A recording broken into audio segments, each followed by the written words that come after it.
Ladies and gentlemen, welcome back to another episode of Realizing Rural. Today I have the honor and privilege of speaking with Director of the South Carolina Broadband Office, Jim Stritzinger. Jim, thank you for taking your time out of your busy schedule to talk about the impact of broadband all across South Carolina. Well, Representative Alexander, it's a pleasure being with you today, and it'll be fun having a conversation on my favorite topic. Well, I tell you, as I go around the state with the South Carolina Association of Counties and just all across South Carolina, when you talk about broadband, what Nanette and the team there have been able to put together through really your brainchild, I guess. There's a lot of people that have been involved, but when you talk about broadband, Jim's name is at the top of the list, and my understanding is not just at the top of the list of South Carolina, but when you talk broadband nationwide, the things that you've been able to do and your office have been able to do are really starting to get national recognition as well as statewide recognition. So before we get really into the weeds of the broadband, just give everybody a little bit of background of kind of your journey and how you ended up at the broadband office. That's a fun story. Yes, well, me coming to the broadband office was really the opportunity of a lifetime. And I had been, just prior to coming to ORS, been a private citizen, doing really a startup.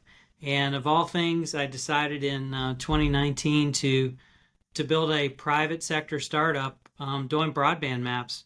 And my wife and everybody else thought I was nuts. Of course, this is ahead of COVID, and nobody knew what was going to happen. But I really decided to do a deep dive. I've been doing a lot of work in the broadband area, especially in South Carolina, since the summer of 2014. And I was working first for a nonprofit called Connect South Carolina. That's kind of what got me into this. But Representative Alexander, I'm an electrical engineer, and one of the things that really frustrated me along the way was the way that the mapping was being done nationally. There was a lot of confusion. The FCC's maps were generally considered really poor. So that was my startup. I thought I could build a better mousetrap, doing a better job at mapping. And so in 2019, I started working on that. And I was really lucky to meet some great partners along the way.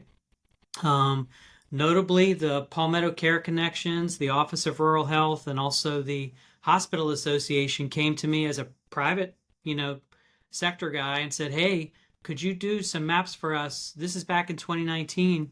Because they were realizing that they were trying to push out telehealth, and their fundamental promise or problem everywhere they went was they were trying to do all these innovative telehealth experiments, and they realized that every time they'd go into a neighborhood, the residents didn't have any internet there. So a lot of their projects really started falling apart. So that's really the first time ever that we did a full set of maps for the state of South Carolina. Was really, I guess we got them done about September of 2019 was the first full set of all 46 counties.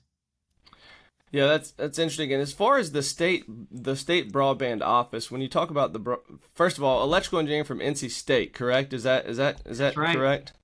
Okay, You're correct. That's what I thought. I'm a Clemson grad, so last weekend was no fun for the Tigers, but I'm sure fun for the Wolfpack. So, Yeah. we're certainly glad to have you down in South Carolina, even a Wolfpack. Yep. Well, I'm a Gamecock too, and that probably hurts your feelings as well. I have my master's degree from Carolina in health information technology, actually, and undergrad in electrical engineering. So, yeah. And, this whole topic of the broadband office was really a brainchild of the General Assembly, and a lot of that dialogue happened. I guess it was happening in the middle of COVID. How could we really sink our teeth into this problem? And you're well aware, the state had never invested a penny into broadband from an infrastructure perspective until the summer of 2020. Actually, June 24th, 2020 is when, Act 124 was signed, and that really put ORS in the game as the beginnings of the broadband office. And it took another year for the actual broadband office to be formed. So it happened on July 1st, 2021. Yeah, and the progress that you guys have been able to make at the broadband office since then has been really incredible. That collaboration between the General Assembly and the General Assembly really realizing that that necessity and really putting the not only having the idea, but to me one of the things that I've been very following very closely is they've also put their money where their mouth is, right, so to speak, right. So they have Absolutely. not only had the idea, but they have put a lot of funding both in your office and then all across the state to deploy some of these assets as fast as possible. Absolutely. And, we couldn't do anything without the General Assembly. And it's just been so amazing to have, full support, but the trust of the General Assembly as well, and that of the governor and, Congressman Clyburn and others who've played such an incredible role in making this all happen. And, we were fortunate that we actually got a kind of a running start into the American Rescue Plan dollars by partnering with the South Carolina Department of Commerce. And you probably remember we had the first real program to invest in broadband. We did some CARES money, but that was not really huge because the time frame was so impossibly short. You can't really build a broadband project in 90 days. So we had a little bit of CARES money. It was prior to me coming to ORS, but the first big material program for the state was the Rural Broadband Grant Program, which we kicked off in January 2021. I joined ORS in March as broadband coordinator, and in July of 2021, we got those projects funded. It's to the tune of $30 million. We worked primarily in what were called eligible counties. There were a set of counties that the General Assembly told us really, really needed some help. And that got us going. And, Dan, that was so important to have the running start because having grant documents put together, having some policies and procedures, having a team thinking about how to do this, because, of course, the real marching orders came from the General Assembly in May of 2022, and that's when $400 million of American Rescue Plan money was allocated to the broadband office, and that's when it got real serious because all of a sudden the expectations were sky high, and we had to be ready to execute with precision. Yeah, and that precision that you talk about is extremely important because when you start talking about deploying assets, that amount of money that quickly, having with almost, I would say, you guys have been able to pull it off with surgical precision. When you talk about the maps, how does the broadband office play a role as you've got a lot of money from the federal side. You've got the General Assembly side who's put a lot of money into this. You've got counties. Kind of talk about the link that the broadband office plays in helping expand broadband all across the state. Well, mapping is central to our ability to do what we're doing. We very strategically early on, we decided that it was really impossible for us to do a good job allocating $400 million all at once. So we made a fundamental decision that we wanted to break it up into tranches. And with the idea that we would map the whole state, all 46 counties, we map the state every 6 months because we want to make sure, the last thing you want to do is waste money and build broadband into places that already have it. In fact, we're not allowed to do it. The federal government has a prohibition. So we're not allowed to go. I can't build broadband in downtown Columbia or downtown Greenville or downtown Charleston. Those areas already have service. So fundamental to everything we do is we have to go to a place that doesn't already have service.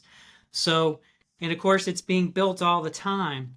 So when you have a moving equation, having rapid progression through the mapping, and we've remapped the state every 6 months since I started beginning in July of 2021. We map and then we invest, and we map and we invest. And the rapid progression through that keeps us from making mistakes, but we also make sure the projects are short in duration. The big role for the broadband office, and a lot of people don't know this, is we don't actually connect any homes. We don't build any fiber our job is to make investments. So we do grant investments to eligible internet service providers throughout the state, and that's how we get the job done. And you talk about the maps and something that you've really worked on for a long time, but for somebody like me who's not that well versed, when you say a broadband map, what are you specifically talking about? Well, a lot of times I get asked, hey Jim, which county? How much money are you going to put into this county or that county? It's not enough to make an investment in a county. We actually are investing very precisely at more of a street corner than a county. And actually, we've progressed all the way now to we're mapping at specific street addresses. So we are zooming in to every single county. We're looking for unserved homes and documenting those. And the way that works is the federal government requires each internet provider to report every 6 months. So on June 30th and on December 31st, they have to report in at a broadband serviceable location. We use the lingo of a BSL. They report who they serve and who they don't.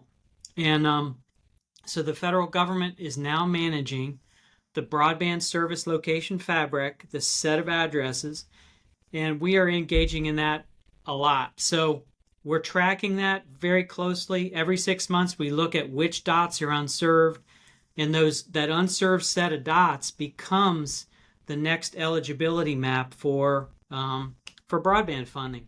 And I think you'll like this too. I chuckle. We've been teaching the ISPs how to play Pac-Man. So you remember way back when, Dan? I'm sure playing Pac-Man. You take your Pac-Man and you go around and you try to gobble up as many cherries as you can. Right. So you remember clearly the General Assembly gave us marching orders where we are required to prioritize census blocks with a lot of K-12 students, low-income areas in the state, and we're also required to prioritize places with no internet service provider, the folks that have no options. And a lot of people don't realize, especially if you live in a big downtown area, people can't comprehend the fact that there are places in South Carolina you can't get internet service. And this doesn't have anything to do with affordability. This is about lack of available infrastructure. So what we do is with very clear precision, as an example, the South Carolina Department of Education, they share with us all 780 plus thousand street addresses for every student. And what we do is we add them all up and we figure out where are the unserved students in the state, and then we put the cherries there. So back to Pac-Man, if you're a grant applicant, you gobble up as many cherries as you can. So you pick the geographies where the most students are, and that's how you win grant points. So, by realizing that we had control of the playing board, and that's what the broadband office does, is we set up the Pac-Man playing board. We put the cherries in the places we want the ISPs to go, and that's how we've been having incredible success.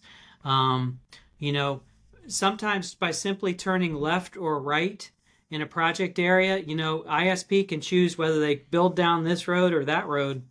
If they build to the left, they can pick up a whole collection of students and get more grant points, and that's exactly what they're doing. So the analogy of Pac-Man's been pretty funny to talk about. Yeah, that's that's funny. And like you said, what's amazing to me is being able to get so granular with the maps, because as I recall in one of your presentations I've sat in on before, previously, if one home was served, and correct me if I'm wrong, but if one home was served, then basically the federal government considered that census block to be served, which is you end up with little pockets that it's not a true representation of what you have. And so being able to get so granular with the street specific addresses really not only provides the ISPs some direct information, and it allows you guys to provide some, really fulfill the mission that the General Assembly to put forth for you.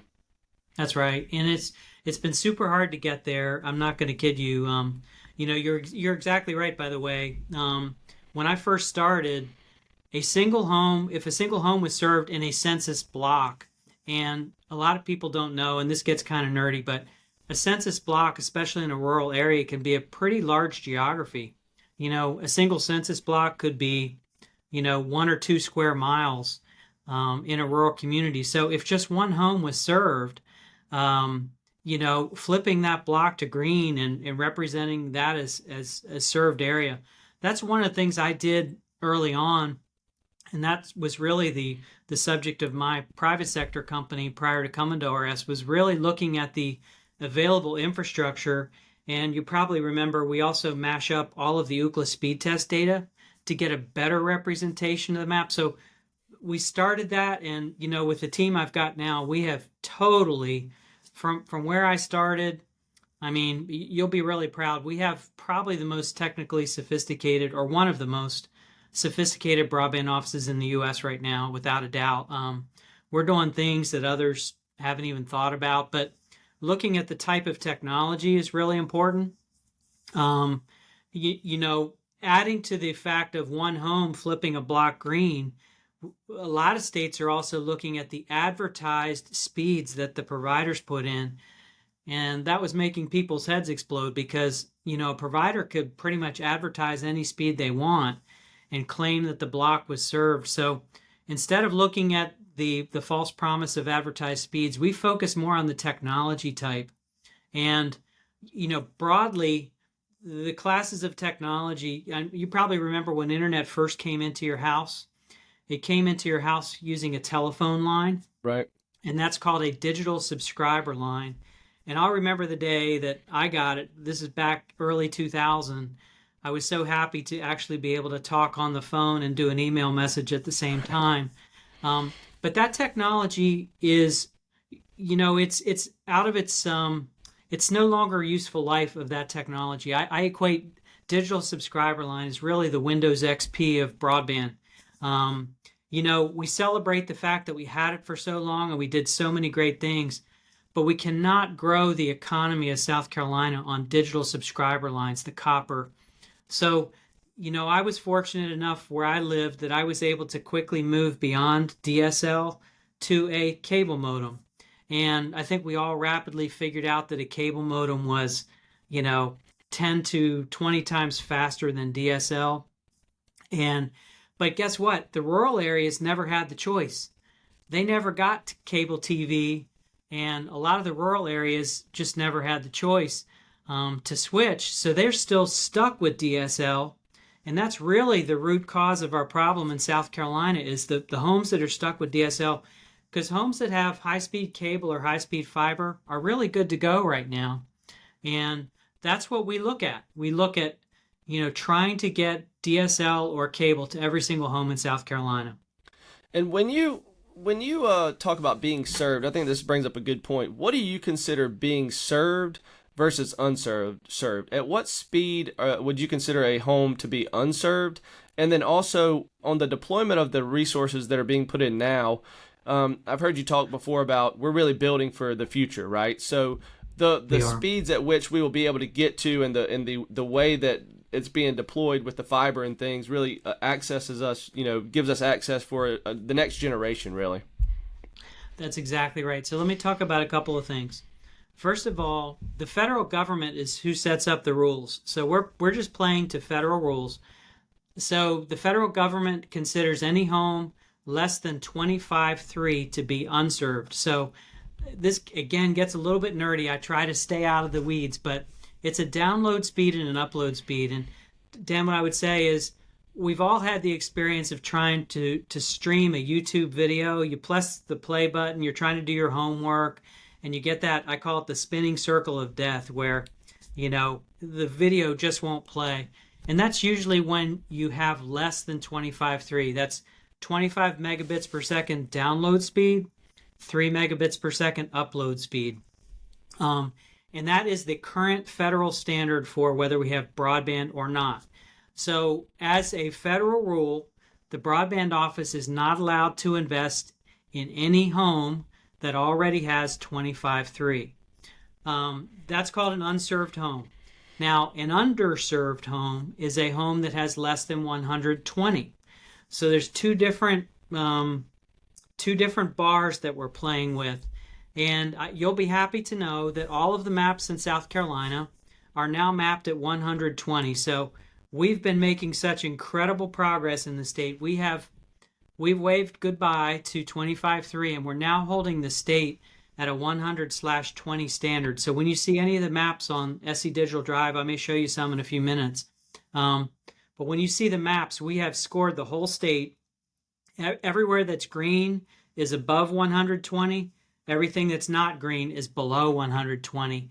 And currently we have about 133,000 homes as of our last map effort.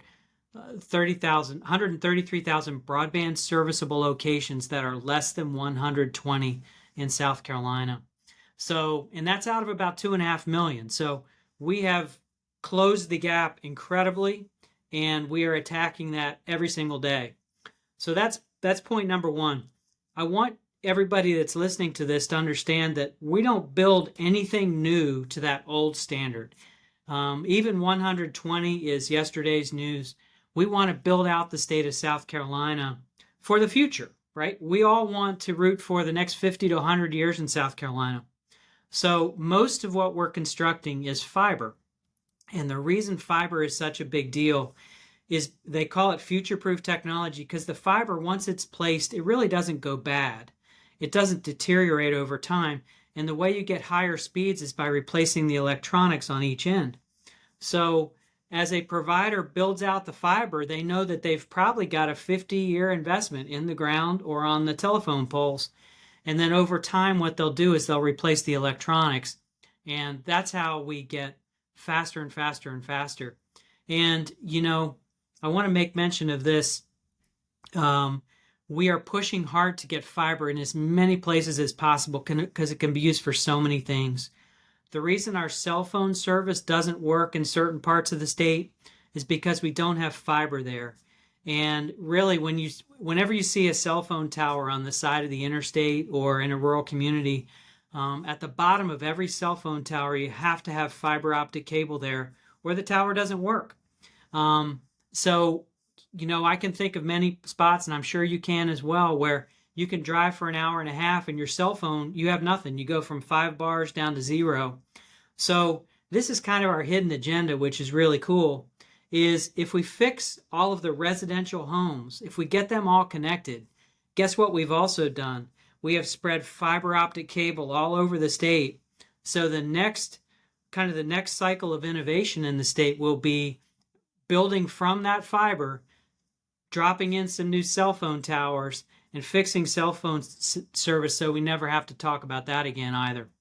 Yeah, I tell you what, it's talk about live it every day. I live it every day, and a lot of people down in Barnwell and Allendale do. And you talk about really trying to, fix and grow the economy in South Carolina, and you talk about rural South Carolina in particular. The broadband is a huge deal, right? Not only for the educational aspect, the healthcare aspect, but also the economic development aspect. And so this really, when we talk about on our council, we talk about quality of life and trying to get people to live here. One of the first things that always comes up is access to high-speed internet, because, as you know, even people my parents' age, for example, now they want to be able to watch YouTube TV or Netflix or shop on Amazon. And so when you can't do those things, it really limits, it does for a lot of people, either impacts their daily life or maybe where they choose to live or locate a company. And so it's a huge deal. As you know, the impact that the work you guys are doing is massive, and we'll continue. I think we're just really scratching the surface, really. We really are. And, oftentimes if you hear me speaking publicly, I'm usually titling my presentation the next greatest thing. And that's because the next greatest thing was referred to as rural electricity. And this is back on May 21st, 1936, Franklin Delano Roosevelt actually signed the Rural Electrification Act. And that's what created the rural electric co-ops. And Dan, you're probably getting electricity from an electric co-op at your house. And a lot of people don't know that historically that's when that happened. And electricity was the foundation for fresh water in rural America. We couldn't get fresh water onto our farms until we had electric pumps to get the job done. So just like back then, broadband is the foundation for everything, right? it's research and development, it's precision agriculture, it's telehealth, it's K-12. And we need our networks to be state of the art and ultra fast because we're all reading about artificial intelligence and the way that that could accelerate economic development across the board for manufacturing and precision ag and all the cool uses. Well, guess what? In order to use AI, especially in rural communities, you need what's called a high-speed, low-latency network. And that's because AI needs really fast transport to do what it does. And you have to connect on the cloud. So getting all the fiber in the spots that we need it will propel our economy. Another thing, people ask me all the time, why are you building to this retired person's house or that retired person's house? They're never going to use fiber. And I like to remind people, guess what? We're not necessarily building for the current resident of that home. We want that resident to be able to sell their house. And the beautiful thing about that from a real estate value is when we connect fiber to a home, my personal metric is I think a home goes up in value by one full bedroom. That's kind of and so you think about the economic improvement in a person's life and generational wealth transfer, especially in our rural communities. If people can actually sell their home and you can have a new resident buy it, build it, fix it up, the person who sold their home is going to do a heck of a lot better. They'll have some money to, share with their grandchildren or whoever. So there's just so many ways that broadband's going to improve the world, and we unlock the future potential for our rural communities. I living in South Carolina, I've been here over 23 years now. I absolutely love our Main Street areas. I've just fallen in love, the Denmarks and the Norways and the Saludas and all these beautiful areas, and they need a future. And so one of the things we're doing in our current grant round is we're focusing on finishing off our municipal area builds. And you'll be proud to know that every single municipal area in South Carolina, except for two, have been fully built out for high-speed fiber. And there's only two left, but we have projects that we're going to be announcing before Christmas for both of those. And those are in Norway and Ridge Spring, are the only two municipal areas in the whole state. So there'll be some special announcements coming for Christmas. Yeah, having that, the access in the rural areas, and then also the downtown centers of those rural areas for these businesses to be able to provide, I think is extremely important. Now, the specifically, a lot of our listeners that are going to be listening to you today are from Barnwell and Allendale County. So if you've got a few minutes, I know we had discussed you might have some maps that you just kind of want to share with us, so that when people are looking at Barnwell or at Allendale, this is an area that you guys you've been focused all across the state. But Barnwell and Allendale, I know, have received a lot of attention, and we certainly appreciate that. I'd love to kind of be able to share a little bit of the success stories of what you guys have been able to accomplish. Yeah, well, let me see if I can get this going here. And tell me once you see something. Let's see. I'll get it working in a second, I think. And as you get that pulled up, I just want to, tell you a quick story of mine, and it's just the impact on the educational side. I remember this is, pre-COVID. I remember there's a public library in the downtown area. I can see it now. There's a public library in the downtown area of Barnwell.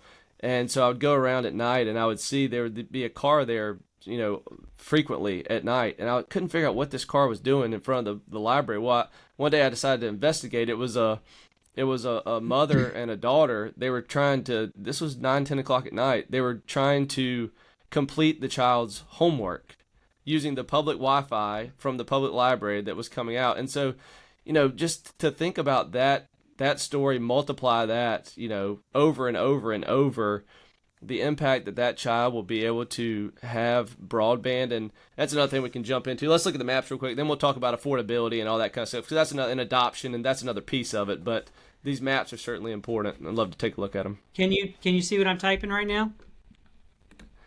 Allendale planning? Yep, got it. Mm-hmm. Okay.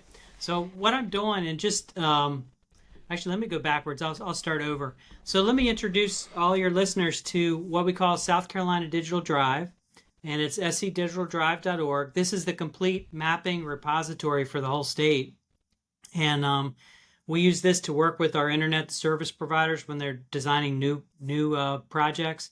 But it's really simple to use, at least coming from me.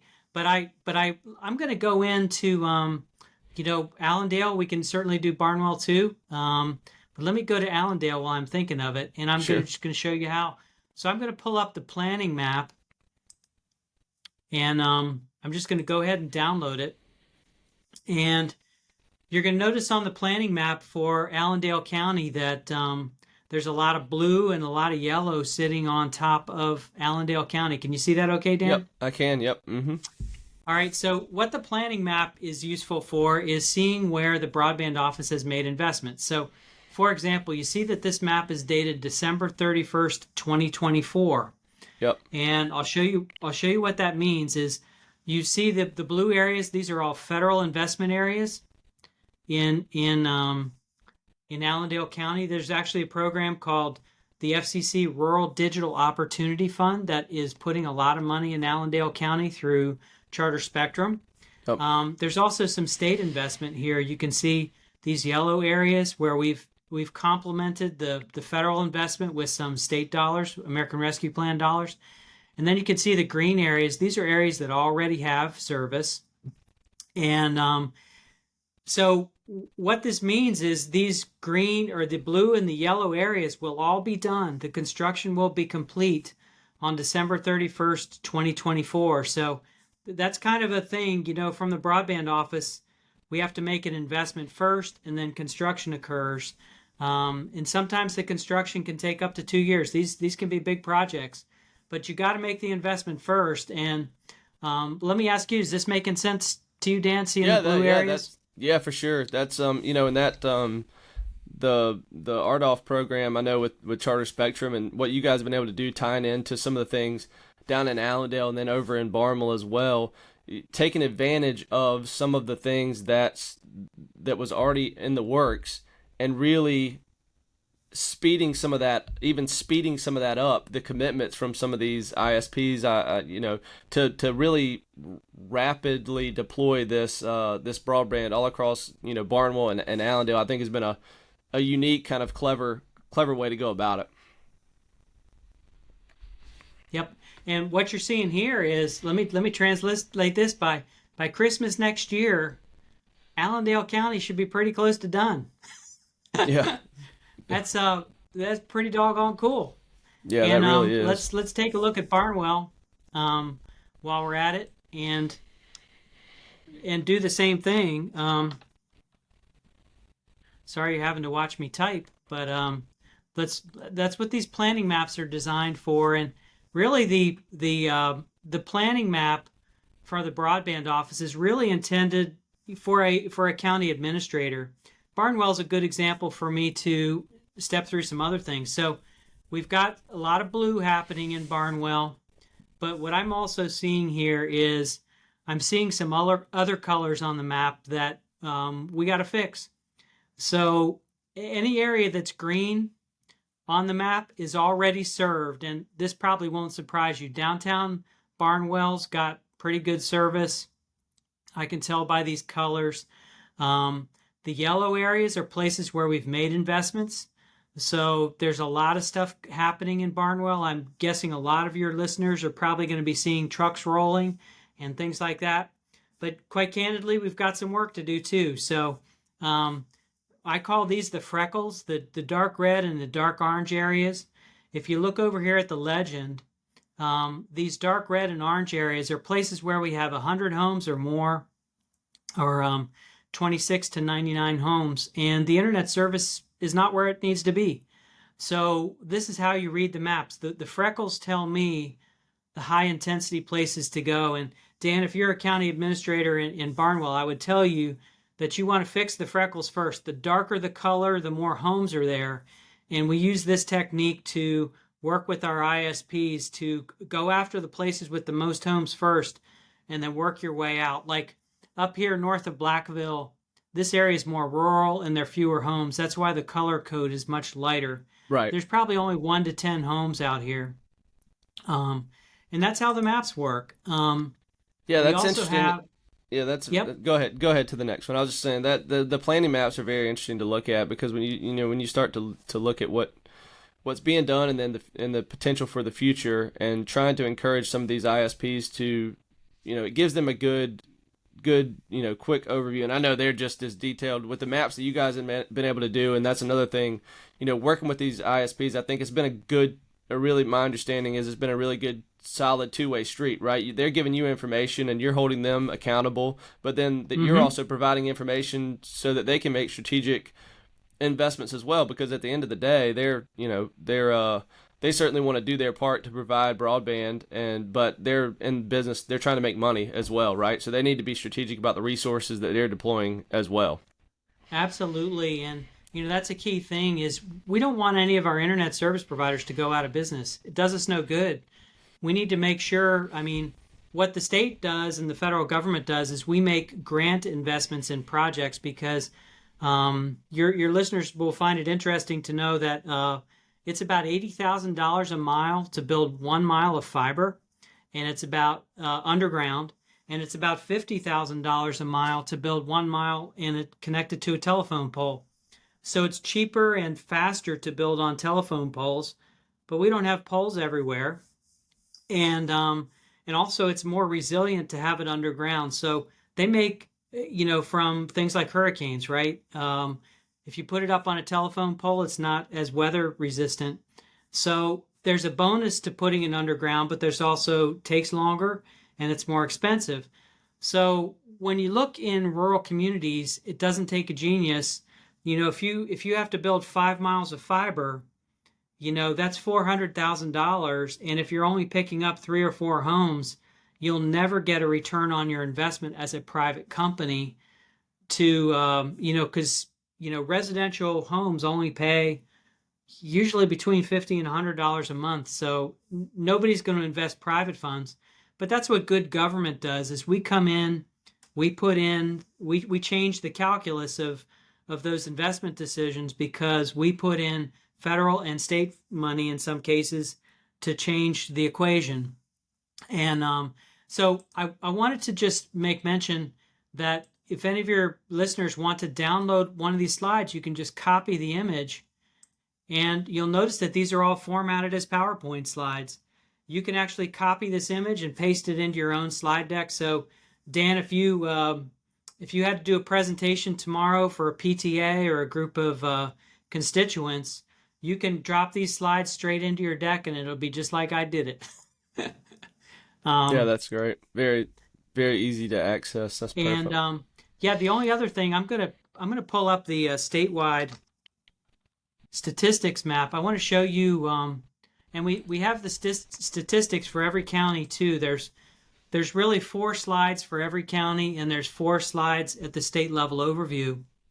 But I wanted to show you how to read these slides. These are fun. We actually call this our broadband general ledger because the black area on the screen is where we currently are. The green area on the screen are the investments that we've made. And the blue area on the statistics is where we project that we were going to wind up. So as an example, we currently have about 191,548 broadband serviceable locations that don't have service. But guess what? We made investments back in January that will solve 57,000 homes. And that's why I used the number earlier, Got 133,000. it. Yep. A lot of those projects have been worked on, but you'll notice we have the number of public school students before and after investment. We have the population here before and after investment. And this is how we keep track. These qualified homes over here are actually low-income homes as qualified by the U.S. Housing and Urban Development. So we pay very close attention to the low-income homes in our community, the low-income geographies, making sure that we are reaching out to all of those folks. So that's how you read the statistics slide. And hopefully that gives your users something fun. I will say if you've got a listener that wants to tell us that they don't have internet at their house, we have what we call an I Need Internet survey. And any of your listeners can actually type in this survey, put in their name and address. It'll put a dot on the map, and we will do our best we can to engage and actually get you signed up for service. So that's a very helpful thing, and Yeah, hope that's we can share that out to everybody. no, yeah, that's perfect. I'll definitely make sure that gets out to everyone, and really appreciate you kind of walking us through those maps. They're easy for you, but for us that don't do it every day, it can get a little overwhelming from time to time. When you talk about the fiber, once we get obviously, made a lot of progress. Certainly, there's still some more work to be done, but there's a lot of things ongoing now. So two questions for you. One is kind of the future of the broadband office, where you see that, 2 years, 5 years from now. And then I'd also like to circle back of once we get that fiber there, there's a few other things that I think are important, affordability, and adoption and all that kind of stuff I'd like to talk about as well. So Absolutely. So we've got the way I like to talk about it is we actually have two big freight trains on the tracks at the same time. So the first train is, the General Assembly allocated $400 million to the broadband office in May of 2022. So we are currently working our way through deploying the balance of those funds. Between now and Christmas, we will be working on what's known as the Capital Projects Fund. We'll have another grant round in January, and we still have about 225 million of the 400 that needs to be deployed in the form of grants, and our goal is to get all of that done by June 30th next year. So it's a big lift. It's crushing our team, to be honest. It's just a heavy load. At the same time we're doing that, we are planning for the next major round of broadband investment, which is called the BEAD program in South Carolina. And a lot of people have been reading about this. President Biden in November of 2021 signed the Infrastructure Investment Jobs Act, IIJA. And believe it or not, that allocated another $551 million to broadband infrastructure in the state of South Carolina. So while we are deploying all of the ARPA money, we are also planning for the BEAD money. And from a strategic perspective, we're trying to have the BEAD money step in right when we are running out of ARPA money. So we're trying to sequence them so they come together perfectly. So we will deploy all of our American Rescue Plan money by June 30th. That creates the starting line for BEAD. And I want everybody to know that we are required by the federal government to connect every single broadband serviceable location in South Carolina. That includes every unserved home, underserved home, underserved business location, as well as what are called community anchor institutions. We are required to get 100.0%, and that means everybody. And we have plenty of money to do it, and we have the team, we have the internet service providers to do it, so we will be connecting every house in South Carolina. And if all goes well, we're going to have some money to do some things beyond that. And we're looking at some affordability options. Yes, we're actually looking at some workforce options. The BEAD program, for the first time ever, has the ability for us to make investments in broadband-related workforce. So I'm sure some of your listeners might love to have a new job or might like to switch into a different sector. So we're hopeful that some broadband-related jobs can become available for folks. And then got lots of other ideas. It's all kind of dependent on how much we can get done with the ARPA money. And the more we can get done with ARPA, the better off we'll be for BEAD. So it's a moving target, but wow, what an exciting time.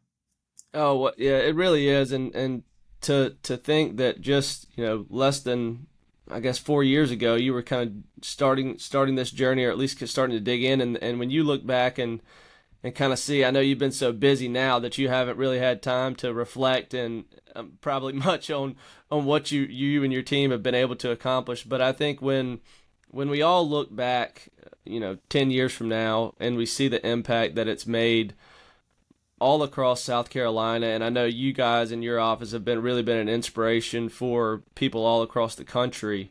I think it's going to be, we're really only starting to see. I mean, there's already success stories I'm already starting to hear some success stories. I mean, there's obviously some people that are still Yep. saying, "Hey, I'm still over here. Don't forget about me," right? I mean, I'm getting that too.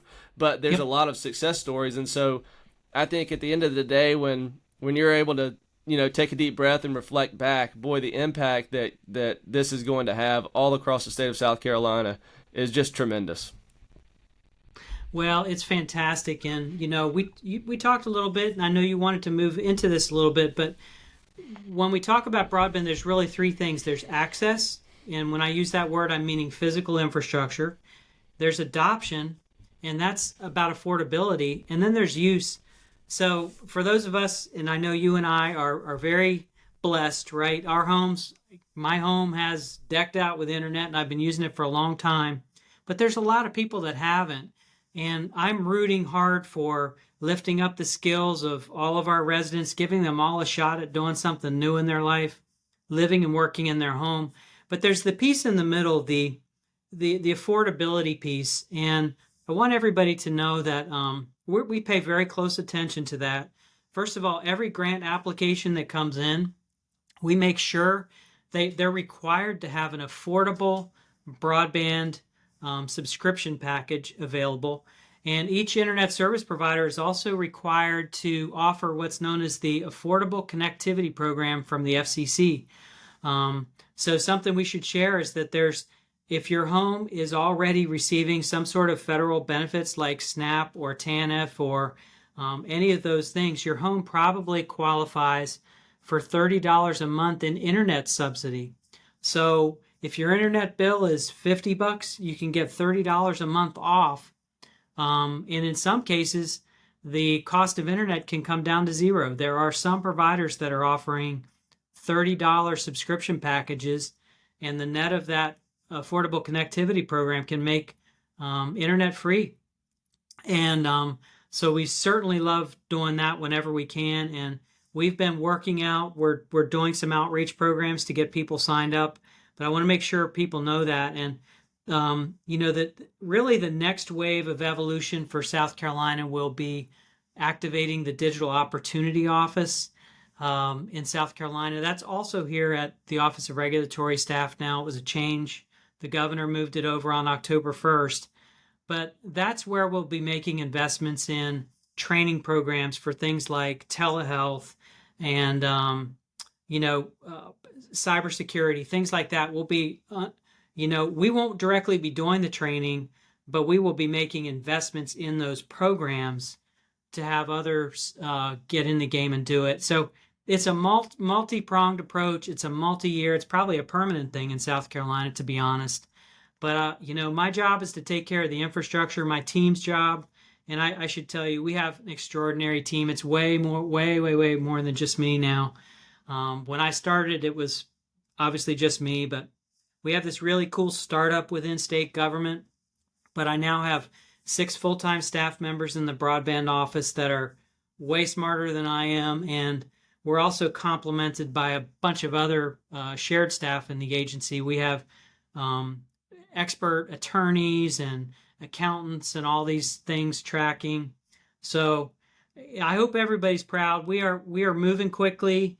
The General Assembly's been so helpful and so supportive of everything we're doing. I can't ask for anything better. It's been a great partnership, and we're going to get it done. The cavalry is coming. For those that don't have internet, it's coming fast. Well, that's great. Like I said, I think the amount of investment and you talk about that team growing, I think that's just a testament of the belief that the General Assembly has and has in you and the team that you've been able to put together. And I can't thank you guys enough from the governor on down for personally for the people from Barnwell and Allendale and all across the state in rural areas for what you guys are doing. I've got one quick thing that I want to get you with before we go. I call it the Realizing Rural Rundown. Okay, so some of this a few questions, just whatever comes to the top of your head. All right, Jim, you ready? Ready, set, All go. right, this will be fun. All right, what is you've traveled around obviously rural areas all across the state of South Carolina. What is one thing you love most about rural areas in South Carolina? Main streets. Love it. We already talked about it. The food is amazing. I just feel a deep connection to our Main Street communities, and I want them to kick butt, and we're rooting hard for that. How do you personally recharge and find inspiration in your daily life? Um, I love American history. I am. That's how I keep perspective. I won't kid you. This job is 24/7. I never stop thinking about it, but I reflect often on. I love visiting national historic sites, national parks. Most recently, had the opportunity to go to Boston. I went to John Adams' home, and when I think of all that those ahead of us have done, it's our generation's opportunity and responsibility to get it done. So that's what we're up to. Yeah, that's awesome. What is your favorite outdoor activity or hobby? Oh man. Well, I've done a lot of running. I love backpacking. Um, doing some DIY stuff, cut my own grass and all that kind of stuff. Yeah, Yeah, just a lot that's of what adventures. yeah, spending that time outside. What is one piece of advice that you would give your younger self? Huh. I've actually I've thought a lot about it. We're all products of social media right now. And the biggest advice I would give is build your online network before you need it. Um, when you think about establishing LinkedIn contacts and Facebook contacts and all that kind of stuff, what I mean by that is when you have a job, that's the easiest time for you to make connections and actually connect to others in your working world. But when you really need your network is when you're unemployed. So you build your network when you don't need it, so it's there when you do. Yeah, good advice. What is your favorite TV show or movie and why? Oh, well, I would say Field of Dreams.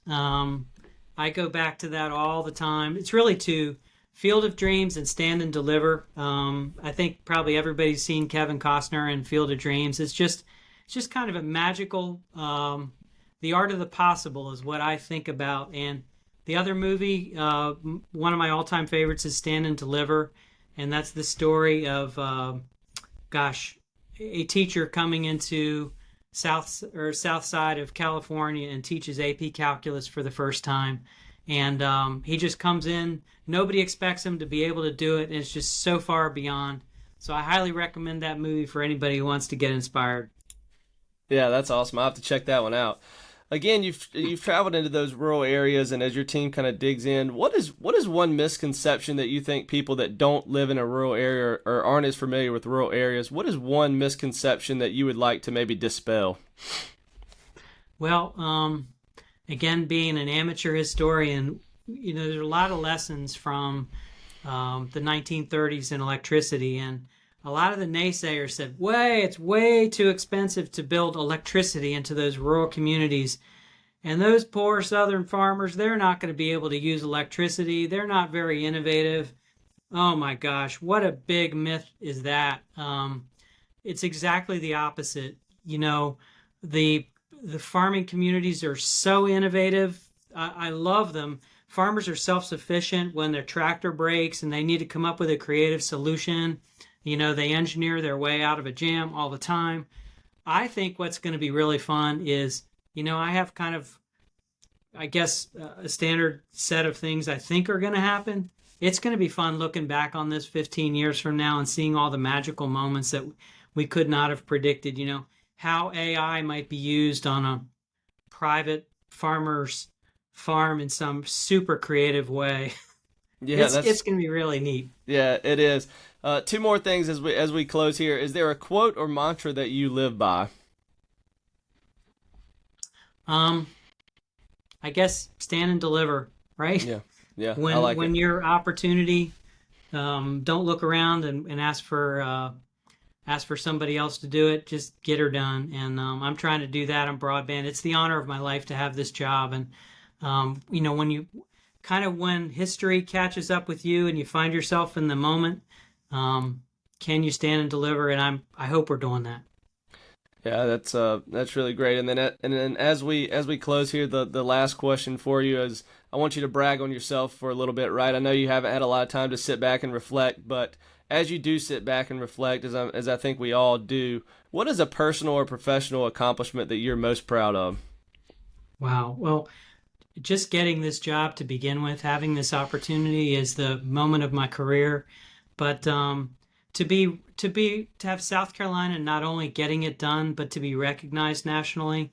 You mentioned this earlier. We have gotten some great awards recently. A company called Esri makes mapping software.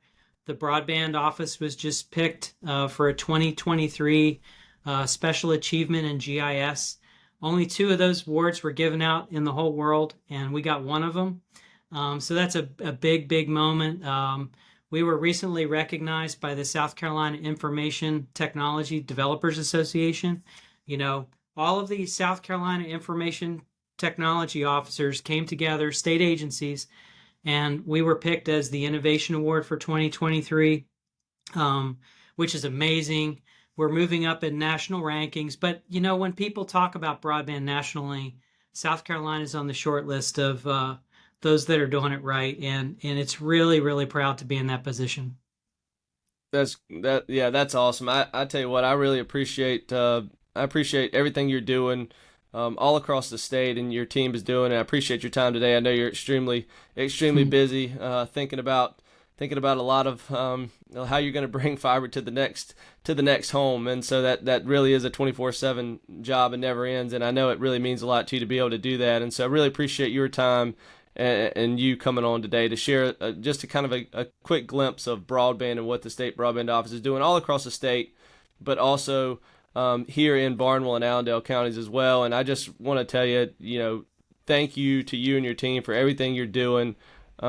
And really, you guys are making us proud all across, not only across South Carolina, but across the nation. So just thank you for everything you're doing. We see it and we appreciate it. Well, thank you so much. And, you know, for those out there, again, that don't have internet, the cavalry's coming. And we may not have gotten you yet, but we're just getting started. And the equation's 100.0. So it's internet for all time, and we're going to get it done. Thanks a lot, Jim. Talk to you soon. Take care.